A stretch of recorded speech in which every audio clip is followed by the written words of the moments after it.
So we have seen what are the fixed and variable path equipments. Now let us look at what is a programmable path equipment. AGVs and robots can be programmed to travel in certain paths and directions. So what do we have? We have automated guided vehicles, or in simple layman terms, we would have robots with us. Now we can program them. We can actually put the path where they have to go, let's say in a warehouse, and what type of equipment from that specific bin in their path they have to pick. So we can actually direct them, and we can actually program different paths in AGVs. In the case of AGVs, travel capacity is restricted within a limited travel area. We need to remember that AGVs are programmed for some restricted area or for some limited area. If they cross that limit or that area, they would not take the instruction. The travel area may be the path constructed within a facility. So intra-facility, as in terms of automation, AGVs would provide the highest level of automation, and we can actually program the path and directions in it, but that would be applicable for that facility only. If you say that AGV would work outside that facility or outside that range, that would not be possible. In other words, AGVs provide more flexibility than does the fixed path equipment, but less flexibility than does the variable path equipment. Because in terms of variable path equipment, we might be using some, let's say, manual or mechanized equipments.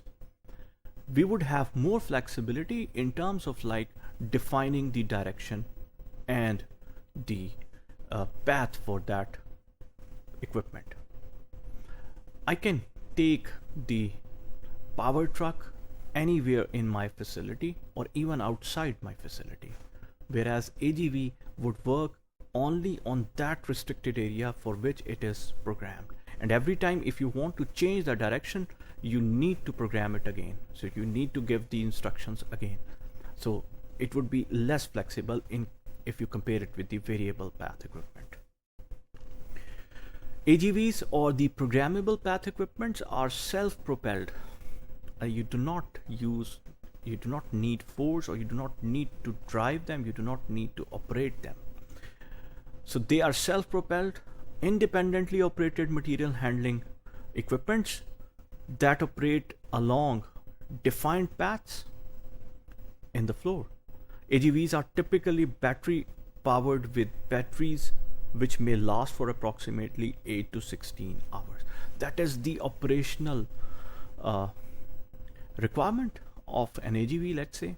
So for a typical AGV, you would be having the batteries, and those batteries would actually last for 8 to 16 hours. Then you have to recharge it. So they are rechargeable ones. The typical capacity is around 6,000 lb. And the vehicle may be steered manually off its path to the storage areas. Yes, that flexibility is there. We can steer it manually as well if we do not want to program it. And the weight which a typical AGV can actually lift or take with it would be about 6,000 lb. The unit load carriers move load in units and are equipped with automatic loading and unloading features, such as moving belts or powered rollers. So that is also in our coming sessions, we would be looking at the different type of equipments in detail as well. So just keep it in mind, like rollers, whether it's a belt conveyor or it's a roller conveyor, or whether it is an AGV, they have the capacity, they have the capability of like inbuilt capability of automatic loading and unloading features with them. Thank you.